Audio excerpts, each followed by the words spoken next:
Hello అండి అందరికీ welcome to my channel. మరో కొత్త రెసిపీతో మీ ముందుకు వచ్చాను.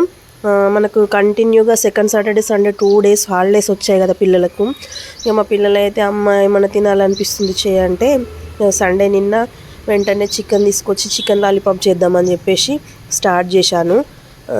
అసలు తినరా అని ఫస్ట్ కొంచెం క్వాంటిటీలోనే చేశాను, కానీ చాలా ఇష్టంగా తిన్నారు. ఏం లేదండి, సింపుల్గా ఈజీగా తొందరగా మీ పిల్లలకు వేడిగా మంచి స్నాక్ చేసుకోవడానికి ఇదొకటి రెసిపీ చేసుకోవచ్చు.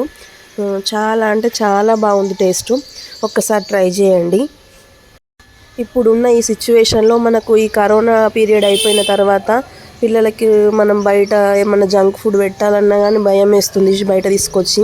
అందుకని చెప్పేసి తొందరగా ఈజీగా మీ ఇంట్లోనే హెల్తీగా మీ పిల్లలకు ఇట్లాంటి స్నాక్స్ చేసి తినిపించండి.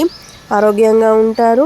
వాళ్ళకు కూడా కొత్త రకమైన చేయడం వల్ల తినాలన్న ఇంట్రెస్ట్ కూడా ఉంటుంది. ఎప్పుడు రొటీన్గా నా చికెన్ పకోడీ అట్లా కాకుండా ఇట్లా లాలీపాప్స్ కూడా ఒకసారి ట్రై చేసి చూడండి ఫ్రెండ్స్. చాలా ఈజీ అండి, సింపుల్ మెథడే, కానీ చాలా అంటే చాలా బాగుంటుంది టేస్ట్.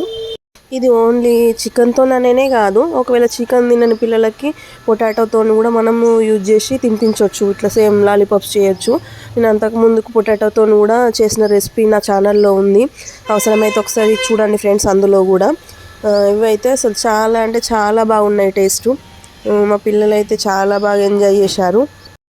మా స్టైలీ పాప అయితే అసలు స్కూల్ నుండి వచ్చిన, స్కూల్ ఉన్నా లేకున్నా ఈవినింగ్ అయిందనంటే అమ్మ ఏమైనా తినాలనిపిస్తుంది, ఏమైనా చెయ్యవా అని చెప్పేసి అంటుంది. మనకు పిల్లలు మామూలుగా ఎందుకు చేసుకుంటామండి, పిల్లల కోసమే కదా ఏం చేసినా కానీ. ఆమె తింటుంది, ఇక అడుగుతుంది కాబట్టి నేను కొత్త వెరైటీస్ ట్రై చేస్తూ ఉంటా. అసలు వాళ్ళు లేకపోతే అసలు చేయాలన్న ఇంట్రెస్ట్ కూడా ఉండదు నాకు. ఓకే ఫ్రెండ్స్, ఒకవేళ మీకు ఈ రెసిపీ నచ్చినట్టయితే లైక్ చేయండి, షేర్ చేయండి, సబ్స్క్రైబ్ చేసుకోండి, నన్ను కొంచెం సపోర్ట్ చేయండి.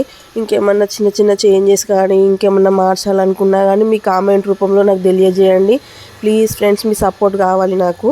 తప్పకుండా నేను ఫాలో అయితే ఏమన్నా చేంజెస్ ఉన్నా అందరికీ అన్నీ తెలియాలని ఏమి ఉండదు కదా. కాబట్టి మీరు కూడా ఏమన్నా నాకు తెలియకుండా మీరు చెప్పినా నేను తీసుకుని దాన్ని ఫాలో కావడానికి ప్రయత్నం చేస్తా. కాబట్టి నాకు హెల్ప్ చేయండి. Okay friends, bye.